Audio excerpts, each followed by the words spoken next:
제가 요즘에 읽고 있는 책에 대해서 좀 같이 얘기해보고 싶어서 카메라를 켰습니다. 이 책 제가 지금 아직 136페이지까지밖에 안 읽었거든요.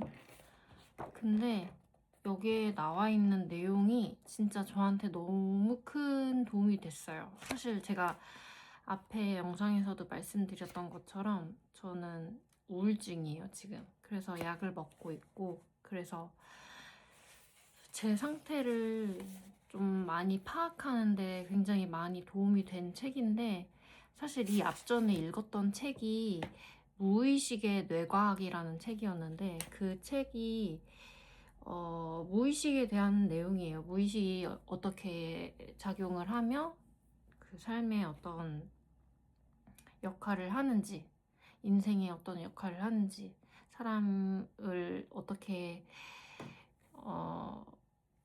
바꾸기도 하고 어떻게 조정을 하는지, 무의식이 그런 내용이 담겨있는 책이었는데, 그 역시도 저한테 굉장히 그 우울증에 관련된 에피소드들에 또 많은 도움이 됐어서 그 책을 읽으면서 내가 왜 그 우울증이라는 단계가 됐는지에 대한 명확한 그런 스스로의 그 진단이라고 해야 되나? 그런 게 됐거든요. 근데 그거에서 이제 좀 더 명확하게, 상세하게 더 확장시켜서 그렇다면 왜 그 뿌리가 어디서부터 왔을까? 우울증의 뿌리가 어디서부터 왔을까? 에 대한 거를 좀 적극적으로 파헤쳐 볼 수 있는 책이었어요, 이 책은.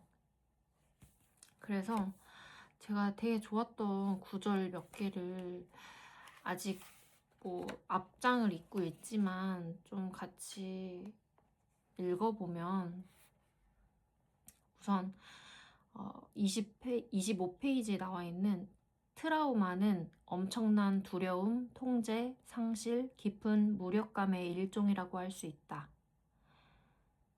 트라우마는 우리 몸과의 연결을 끊고 자아와의 연결을 끊는다.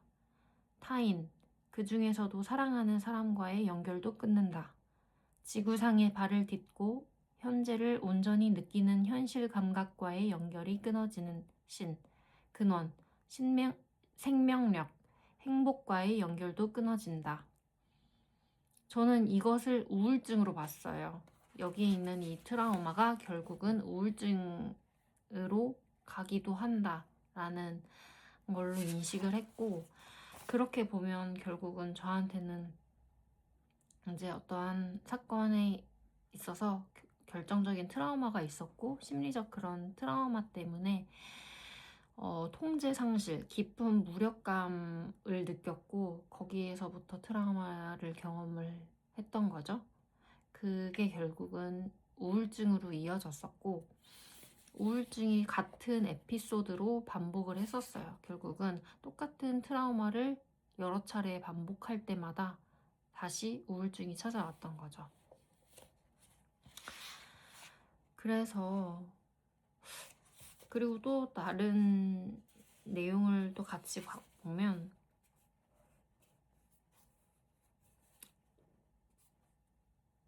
이상적인 환경에서 성장하는 아이는 가정 내에서 조절 전문가의 역할을 하는 양육자에게 보살핌을 받는다. 부모는 자신의 신경계를 조절하고 커플이자 육아 파트너로서 서로의 신경계를 조절해준다. 더 나아가 신경계 조절이 원활한 환경을 조성하기 때문에 모든 가족 구성원, 특히 아이가 이로운 영향을 받는다. 이 문장에서 저는 이 책이 꼭 저한테만 필요한 게 아니라 이 세상을 같이 살아가는 모든 사람들한테 필요한 내용이라고 생각했어요. 그래서 저는 바로 이제 가장 친한 친구들한테, 아기를 양육하고 있는 가장 친한 친구들, 아기를 이제 낳게 되거나 할 친구들한테도 다 이 책을 추천을 해줬었는데, 이 책을 저는 그 문장을 보자마자 이 책 지은이를 다시 한번 봤어요. 다이앤 풀러라는 사람인데, 이 다이앤 풀러는 성인 애착 이론과 트라우마 치료의 세계적 권위자라고 합니다. 그래서 사실 성인 애착 이론은 사람들이 뭐 그 연애에 관련돼서 4가지 유형을 가지고 4가지 유형으로 애착형이냐 회피형이냐 뭐 이렇게 사람들이 4가지 얘기를 하잖아요. 양가 애착, 혼돈 애착 이렇게까지 4가지를 가지고 얘기를 하는데, 사실 그거는 뭐 연애할 때도 중요하겠지만 그거보다 그 이상으로 일상생활에 있어서 모든 행동 반경에, 내 행동 반경에 있는 나와 접해 있는 모든 인간관계에 해당되는 게 결국은 그 애착 유형에 따라서 결정되는 것 같아요. 내가 안정형 애착 유형이라고 한다면 조금 더 안정적인 인간관계를 유지를 할 수 있겠죠. 근데 이 다이앤 플러가 하는 얘기는 결국은 우리가 건강한, 정신적으로나 육체적으로나 모든 게 건강한 상태라고 한다면, 그리고 과거에 있어서 안정적인 사랑을 받아온 사람이라고 하면 안전 애착 유형이 될 수밖에 없다라는 거를 얘기하고 있어요.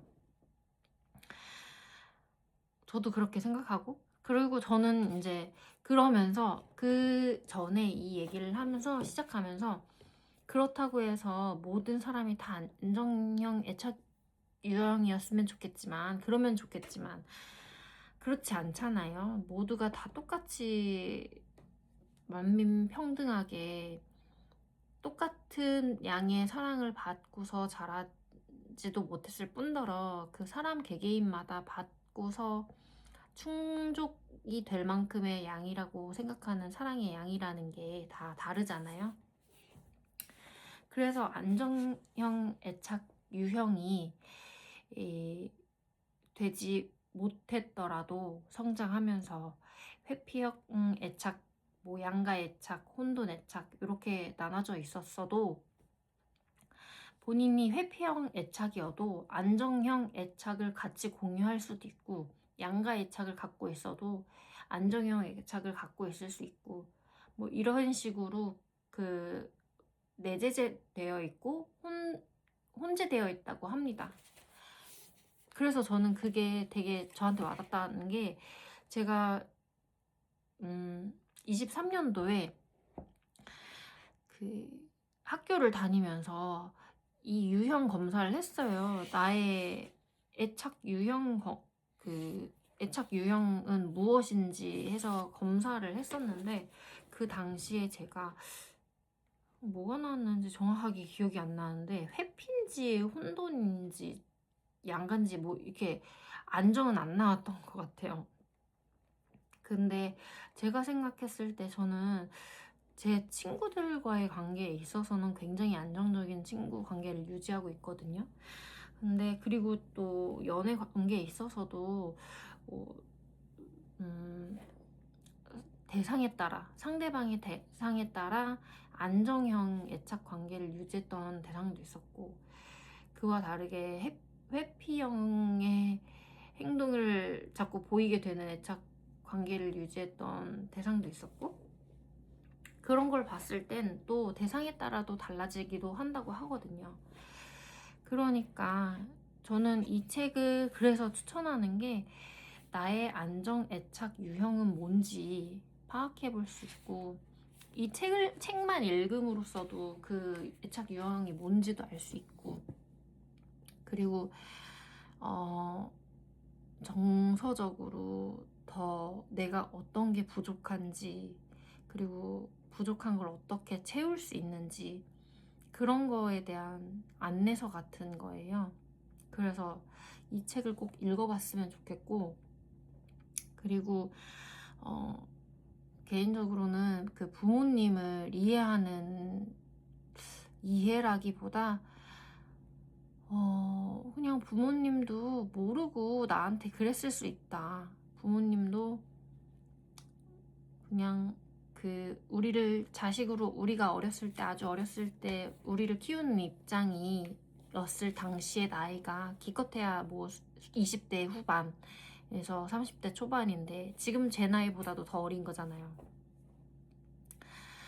그때는 다 실수할 수도 있고, 그리고 또 애를 키운다는 게 진짜 쉬운 일이 아니라는 걸 제가 주변에 언니들을 보면서 느낀단 말이죠. 그런 걸 봤을 때 어, 이제 부모님들이 정말 쉽지 않게 우리를 길러냈는데, 우리가 안정애착 유형이 아니라고 해서 부모님을 탓할 게 아니라, 그리고 부모님이 다 잘못했던 것만 있었던 게 아니라, 그들도 그들 나름대로 엄청 열심히 우리를 양육했지만 어떤 자잘자잘한 문제점이 있었던 것 뿐이다 라는 이해가 됐어요. 그게 굉장히 저한테는 큰 소득이었던 것 같아요. 그래서 오늘은 여기까지 하겠습니다. 그래서 이 책 꼭 읽어보시고, 이 책 통해서 많이 스스로 이해하시고 그런 시간을 보내셨으면 좋겠어요. 감사합니다.